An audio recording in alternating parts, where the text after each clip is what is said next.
વિદ્યાર્થી મિત્રો, અહીંયા આપવામાં આવેલો પ્રશ્ન એ ચેપ્ટર નંબર 12 પૃષ્ઠફળ અને ઘનફળનો પ્રશ્ન છે, જે બોર્ડની પરીક્ષામાં 2 વખત પૂછાયેલો છે અને આગામી બોર્ડની પરીક્ષા માટે પણ ખૂબ અગત્યનો છે. તો વિદ્યાર્થી મિત્રો, અહીંયા આપણે જોઈએ કે એન્જિનિયરિંગના વિદ્યાર્થી રવિને નળાકારના બંને છેડે પાતળી એલ્યુમિનિયમની શીટમાંથી બનેલો શંકુ બેસાડી એક નમૂનો તૈયાર કરવાનું કહેવામાં આવ્યું. એટલે શું કહે છે? નળાકારના બંને છેડે, એટલે આ નળાકાર છે. હવે એના બંને છેડે પાતળી એલ્યુમિનિયમ શીટમાંથી બનેલો શંકુ બેસાડી, એટલે અહીંયા આગળ શંકુ લગાડવામાં આવે છે. આ શંકુ લગાડ્યો અને નીચેના છેડે પણ શંકુ લગાડ્યો, જે નળાકાર સાથે અહીંયા આગળ ફિટ થઈ જાય છે. હવે શું કહે છે કે નમૂનાનો વ્યાસ 3 સેન્ટીમીટર. એટલે આ જે નમૂનો છે આનો વ્યાસ જે છે 3 સેન્ટીમીટર છે. એટલે આ જે શંકુનો વ્યાસ પણ 3 સેન્ટીમીટર થશે અને નળાકારનો વ્યાસ પણ 3 સેન્ટીમીટર થશે અને લંબાઈ 12 સેન્ટીમીટર છે. એટલે આ નમૂનો છે એ અહીંયાથી આટલી એની લંબાઈ થશે, જે આપણને 12 સેન્ટીમીટર આપેલી છે. જો શંકુની ઊંચાઈ 2 સેન્ટીમીટર, હવે શંકુની ઊંચાઈ આપણને આપી છે 2 સેન્ટીમીટર. તો રવિએ બનાવેલા નમૂનામાં, તો આ જે નમૂનો છે, આ નમૂનો એની અંદર કેટલી હવા સમાય તે આપણે શોધવાનું છે. ધારી લો કે નમૂનાના બહારના અને અંદરના માપો લગભગ સમાન છે. એટલે આ જે બધા માપ આપેલા છે એ બહારના અને અંદરના બધા સરખા છે. હવે વિદ્યાર્થી મિત્રો, અહીંયા આગળ આપણે સર્વપ્રથમ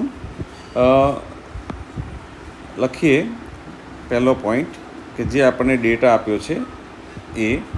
તો પહેલો પોઈન્ટની અંદર આપણે લખીશું કે નળાકારની ત્રિજ્યા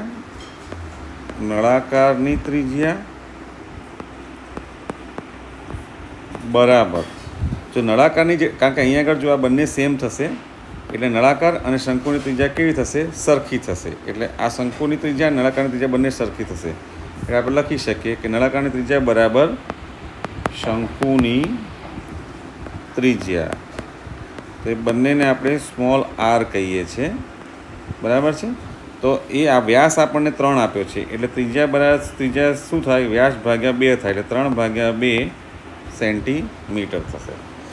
આ પહેલો ડેટા આપણને આપ્યો છે. બીજું આપણને આપ્યું છે કે શંકુ બેસાડી નમૂનો તૈયાર કરો કે નમૂનાનો વ્યાસ 3 સેન્ટીમીટર અને લંબાઈ 12 સેન્ટીમીટર. હવે આ નમૂનાની આખી લંબાઈ, એટલે કે ટોટલ લંબાઈ આપણને કેટલી આપી છે? 12 સેન્ટીમીટર આપેલી છે. એટલે આપણે નળાકારની ઊંચાઈ લઈએ. આપણે નળાકારની ઊંચાઈ, હવે અહીંયા આગળ આપણે નળાકારની ઊંચાઈ પણ આવશે અને શંકુની ઊંચાઈ પણ આવશે. એટલે નળાકારની ઊંચાઈ શંકુની ઊંચાઈ કરતાં મોટી છે, એટલે આપણે નળાકારની ઊંચાઈને આપણે કેપિટલ H કહીશું. તો એ શોધવા માટે આપણે શું કહીશું કે કુલ ઊંચાઈ માઇનસ, હવે શંકુ ઉપર પણ છે અને નીચે પણ છે, એટલે કે 2 ગુણ્યા શંકુની ઊંચાઈ.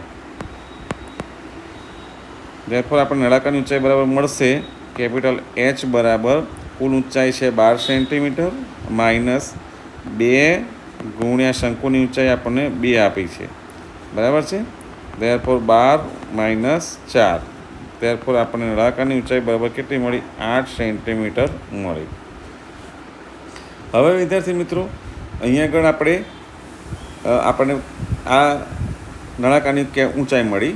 હવે આપણે શંકુની ઊંચાઈ જે આપણને આપેલી જ છે, તો આપણે લખીએ શંકુની ઊંચાઈ એને આપણે સ્મોલ h કહીએ, કારણ કે નળાકારની ઊંચાઈથી નાની છે.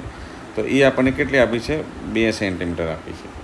હવે વિદ્યાર્થી મિત્રો, આપણે જે મેઇન શોધવાનું કહ્યું છે કે આ જે નમૂનો આપણને બનાવ્યો છે કે જેમાં એક નળાકાર છે અને એના બંને છેડે શંકુ જોઈન્ટ કરેલા છે, તો આ નમૂનાની અંદર કેટલી હવા સમાશે?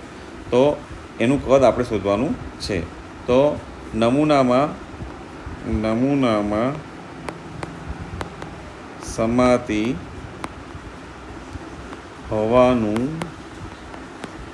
કુલ કદ બરાબર, તો શું થશે?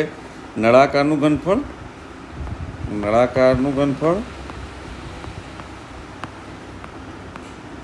વત્તા 2 ગુણ્યા શંકુનું ઘનફળ થાય. તો નળાકાર નમૂનામાં સમાતી હવાનું કુલ કદ બરાબર નળાકારનું ઘનફળનું સૂત્ર છે પાઈ આર સ્ક્વેર એચ. એચ પણ આપણે નળાકારનો એચ કેપિટલ લીધો છે એટલે પાઈ આર સ્ક્વેર એચ થશે પ્લસ 2 એટલે કૌંસની અંદર લખીશું આપણે આને 2 ગુણ્યા શંકુનું ઘનફળનું સૂત્ર થશે 1/3 પાઈ આર સ્ક્વેર અને એની ઊંચાઈ એ નળાકારની ઊંચાઈથી નાની છે એટલે એને આપણે સ્મોલ એચ લીધો છે. ત્યારબાદ વિદ્યાર્થી મિત્રો આપણે આવું લખી શકીએ કે પાઈ આર સ્ક્વેર એચ પ્લસ અહીંયા આગળ 2/3 પાઈ આર સ્ક્વેર સ્મોલ એચ. હવે વિદ્યાર્થી મિત્રો આપણે જોઈશું કે આ બંને પદની અંદર પાઈ આર સ્ક્વેર કોમન છે એટલે આપણે પાઈ આર સ્ક્વેરને કોમન લઈ લઈએ તો આપણને કૌંસમાં મળશે capital H plus 2/3 into small H એટલે આ રીતના લખી શકાય 2h/3. હવે વિદ્યાર્થી મિત્રો આપણી પાસે જે પણ વેલ્યુ છે બધી એ આપણે મૂકી દઈશું. તો પાઈ બરાબર તો આપણને કંઈ કીધેલું નથી, રકમની અંદર પાઈ બરાબર કંઈ કીધું નથી એટલે પાઈની જગ્યાએ આપણે કેટલા લઈશું 22/7.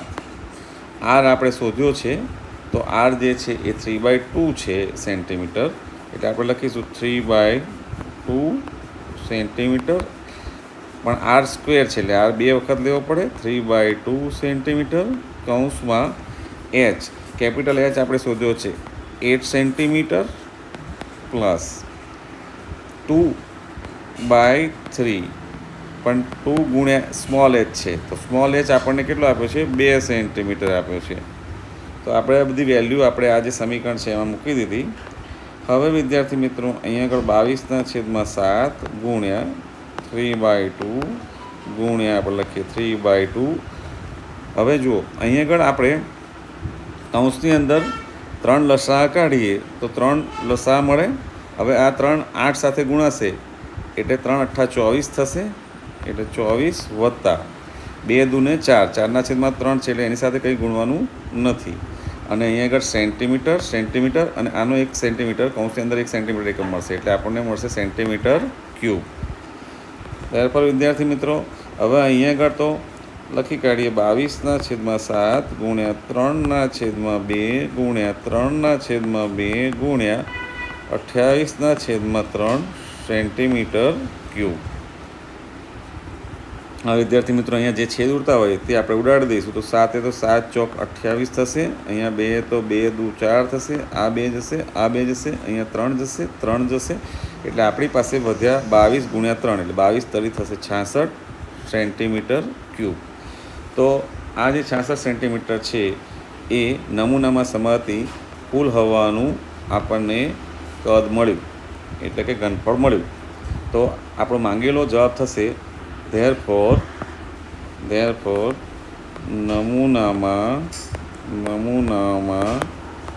સમાતી હવાનું કુલ કદ 66 સેન્ટીમીટર ક્યુબ